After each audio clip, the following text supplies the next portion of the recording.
कही तुम्हार मरम मैया।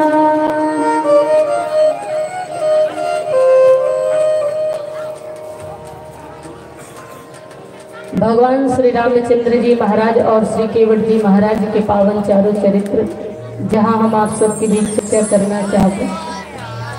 दाई हो ये घटना वो समय के है जब 14 वर्ष के वनवास में भगवान श्री रामचंद्र जी निकले हुए हैं और गंगा मैया के घाट में खड़े हुए हैं। और गंगा मैया के घाट में खड़े हैं भगवान श्री राम। और विचित्र घटना जो देखी तो भगवान तुलसीदास जी एक बहुत सुंदर भाव हम सबके बीच संप्रेषित करें कि आप भगवान से कुछ मांगिए मत, है ना। हम सब भगवान के सामने हाथ फैला करके मांगते हैं, लेकिन तुलसीदास जी महाराज के कथन है कि आप भगवान से कुछ मांगिए मत, फिर जीवन में ऐसी परिस्थिति निर्मित कीजिए कि आप भगवान से मांगना पड़े। अब भगवान से मांगना ना पड़े बल्कि भगवान ही स्वयं आपसे मांगे खातिर चले आए। आप जीवन में ऐसी परिस्थिति निर्मित करो, ऐसी स्थिति पैदा करो कि आप भगवान से मांगना ना पड़े बल्कि भगवान ही स्वयं आपसे मांगे खातिर चले आए।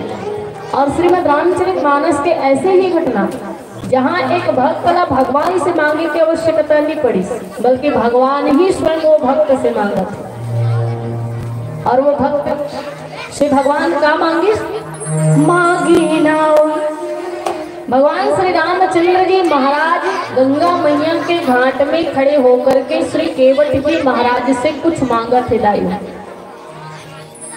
और ये वही प्रभु श्री रामचंद्र जी हैं जेकर बारे में भगवान तुलसीदास जी महाराज ने कृष्णाम लेत भव सिंधु सुखाई करहु विचार सुजन मन माही।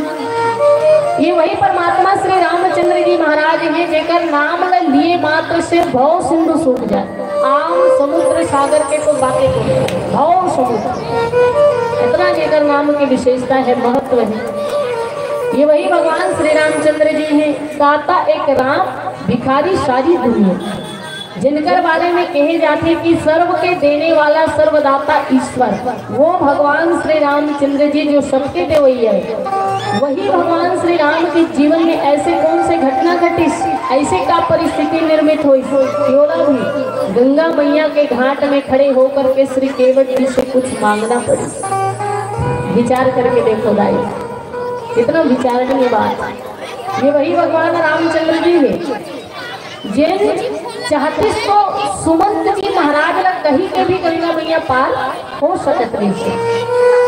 कावर की सुमंत जी के रथ जिन्हें भगवान श्री रामचंद्र जी बैठ के आए से, वो रथ के विशेषता तुलसीदास जी महाराज ने के जल चलहि थलहि कीनाय ताप न बोड़े बेगी अधिकाय।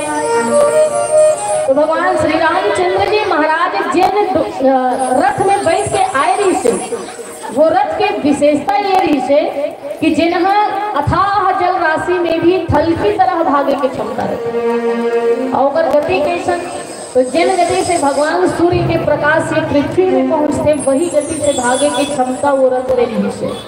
अगर चाहती तो प्रभु श्री रामचंद्र जी सुमंत जी महाराज लग कही सकत रही से कि सुमंत भैया आप हमला गंगा जी पार करा दो फिर वापस चले जाना, पर भगवान रामचंद्र जी ऐसे नहीं करी। ये वही भगवान राम जी है जेकर बारे में गीतावली रामायण में भगवान तुलसीदास जी महाराज ने किस नामा जमिल से खल कोटे अपार नदी भाव पूरत काढ़े जो सुमिरे गिर में ऋषिला कन होश राजा कुरबारी भिवाड़ है।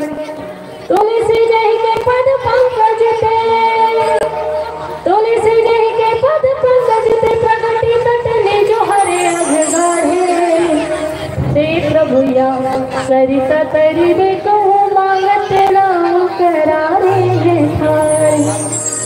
ते प्रभु या सरिता तरिवे को मांगत राम करारे है थारे।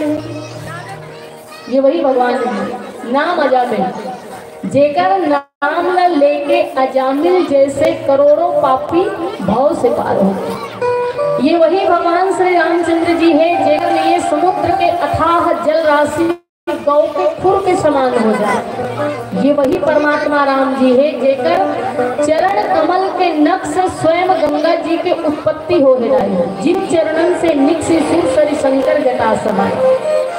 तो जेकर चरण कमल से स्वयं गंगा जी की उत्पत्ति हो है वही प्रभु श्री राम ते प्रभु या सरिता तरिवे कहु मांगत नाव करारे भिखारी। वही भगवान गंगा मैया के घाट में खड़े होकर के श्री केवट जी से डोंगा मांगते थे। कितना विचारणीय बात है, आप सब विचार करते थे।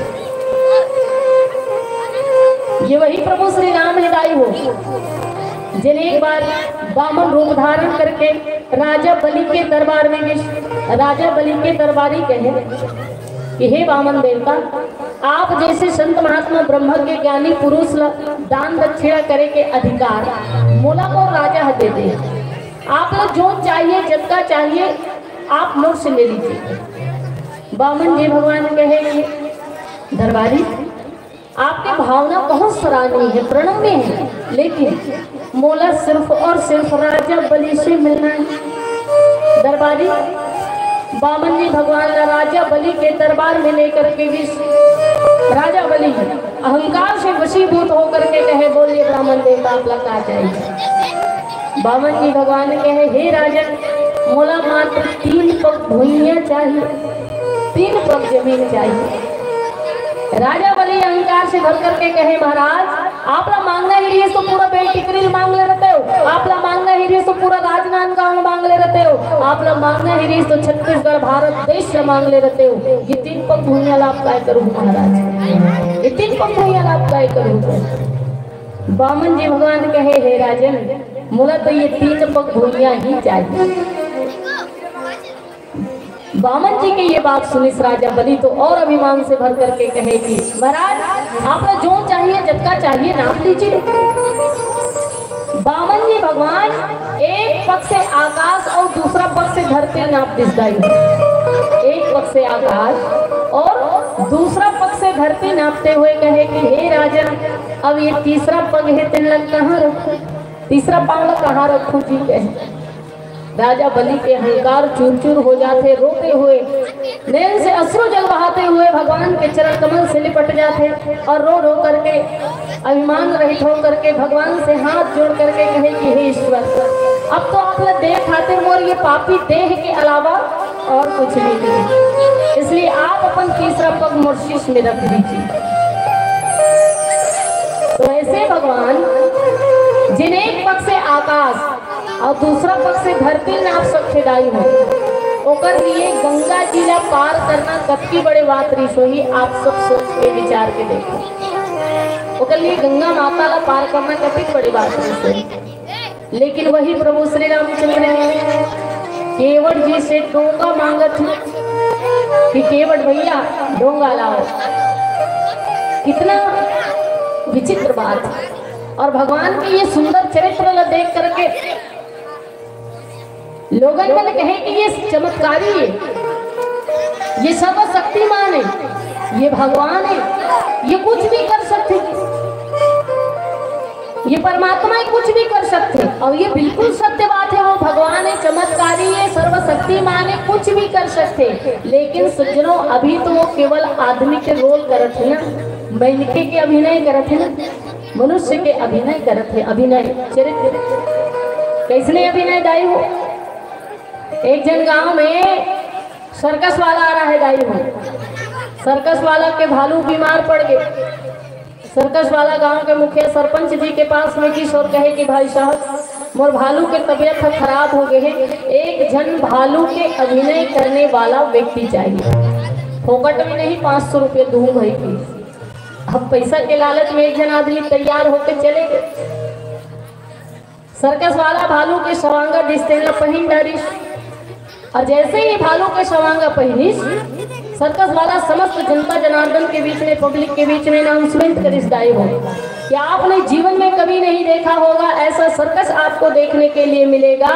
शेर और भालू के बीच में घमासान युद्ध।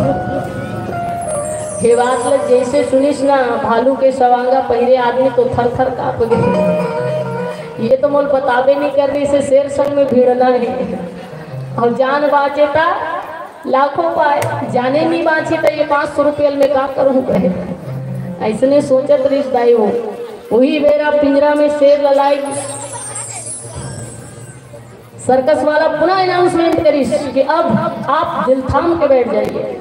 शेर और भालू के बीच में घमासान युद्ध। और ये कहते हुए शेर के पिंजरा खोल दी। जैसे शेर के पिंजरा खुलिस, भालू के सवांगा पहरे आदमी पर्दा फाड़ के जब भागी ओकर पीछे पीछे शेर गले दहड़ते हुए चले जाते। भालू लौट लौट के देखे, शेर दहड़ते हुए चले जाते। भालू लौट लौट के फिर देखे, शेर दहड़ के कहे अरे रुक रे। जैसे तोला 500 में भालू बना है, वो इसने महूल 1000 में शेर बना है। महू अभिनय करत, महू अभिनय करत, वैसे ही दाई।